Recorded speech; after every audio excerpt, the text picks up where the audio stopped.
Good. Thank you very much. I appreciate that. As Sue mentioned, I'm Joe Scott with Scott & Associates. And what I'm going to do is I'm going to talk to you guys a little bit about the history of promotional products. And what I wanted to do initially is to give you guys an idea of really how old the concept of promotional products really is. And the first instance that I had of promotional products is actually, it's a picture of a button that we have here it's from 1789, and it's a collectible. It's George Washington's campaign button. And what he did is he had a number of brass buttons created because people would actually stitch those onto their clothing, which was kind of a cool promotional product. Also, too, what started happening then in the 1800s is a lot of wood and calendar items became available.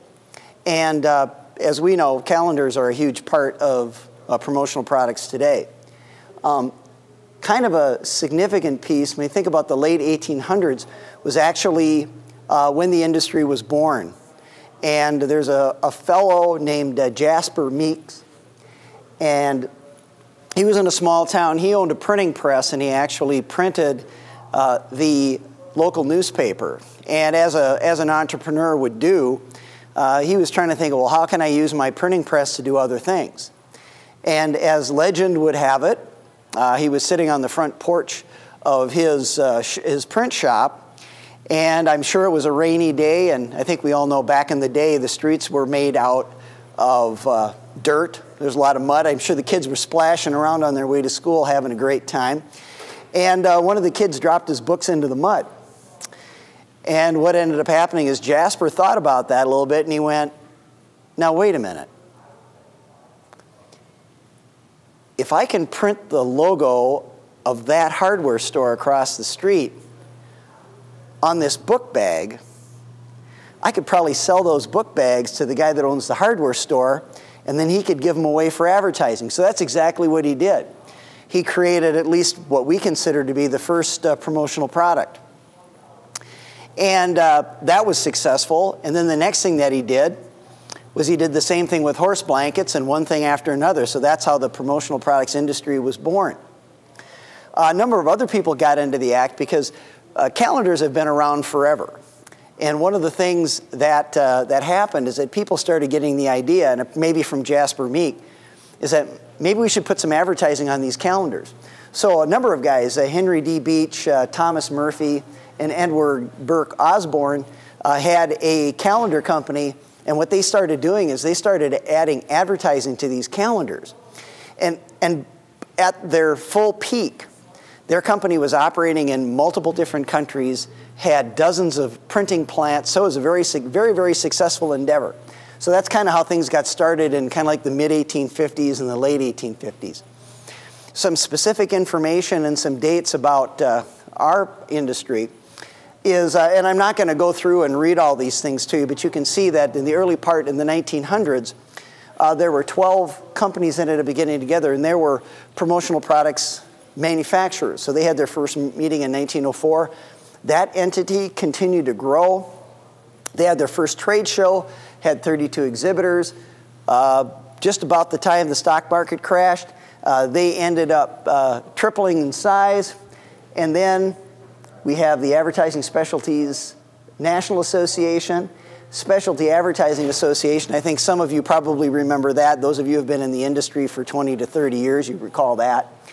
And what's happened that's particularly exciting, and I found this out yesterday, is that today PPAI, the Promotional Products Association International, now has more than 8,000 member companies. So the way we count members is we count the number of entities, not necessarily the number of people. And in 2009, the industry sales were $15.6 billion. That is a significant number, and I'd like you guys to recall that, because when you're talking to clients and you let them know that promotional products is a $15.6 billion medium, that's actually on par with internet advertising. It's bigger than outdoor advertising or billboards. So that's an important statistic to know. So if you remember a statistic, remember that one.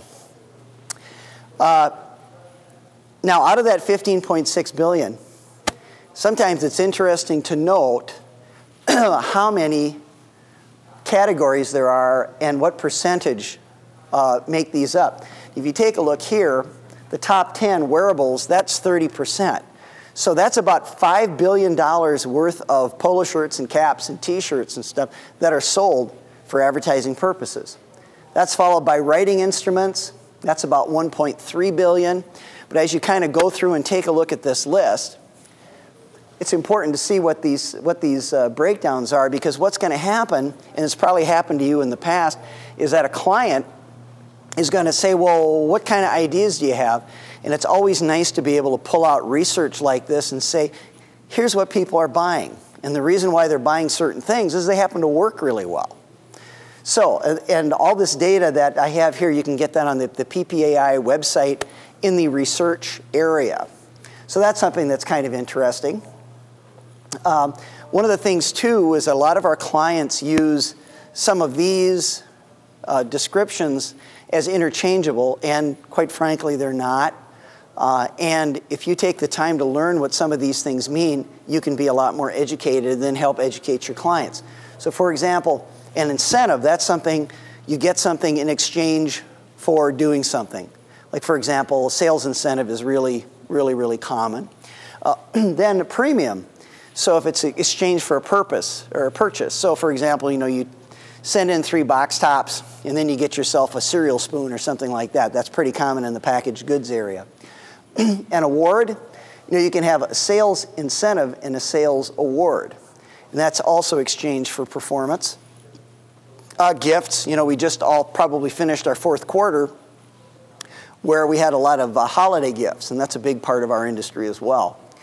Giveaways, I don't particularly care for that terminology, but sometimes our clients do, and you just don't give people stuff. I mean, what you want to do is you want to advertise, and that's really what that is getting at. Prizes we understand, but the kind of the bottom line here is that if it doesn't have a logo on it, it's not a promotional product. It's very important. And also, too, you can have a single item that can be utilized for all those different purposes. So it doesn't have to change.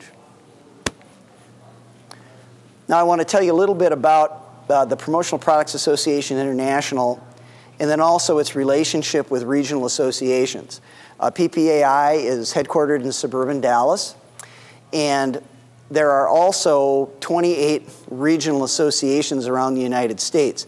And all the regional associations are affiliated with PPAI. If you want to take a look at a website, there's regionalassociations.com. There's also a regional affiliate council called RAC. And you probably see some people walking around with RAC buttons. That's the leadership from the regional associations that work directly with PPAI. Also, one of the neat things, first of all, how many of you guys are members of your regional association? Okay, very cool. There's a number of you who probably haven't had the opportunity. Please check out your local association, and I have another slide that'll show, you can see where you are in the United States and which regional association. Cool thing about regional associations is that, sometimes people can't get to Las Vegas. So a lot of regional associations will have their own shows. A bunch of organizations, and including SAGNY, have a great show called Promotions East. The Specialty Advertising Association of California has a great show that's called SAC, and it's in Long Beach, usually the first part of August. So the regional associations, you can get professional development, and you can also go to a pretty cool trade show. So what I'd like to do is put a plug in for your regional association. You should really consider joining it. Most regional associations, it'll cost you $100, $125, $10 a month. I think it's probably worth it.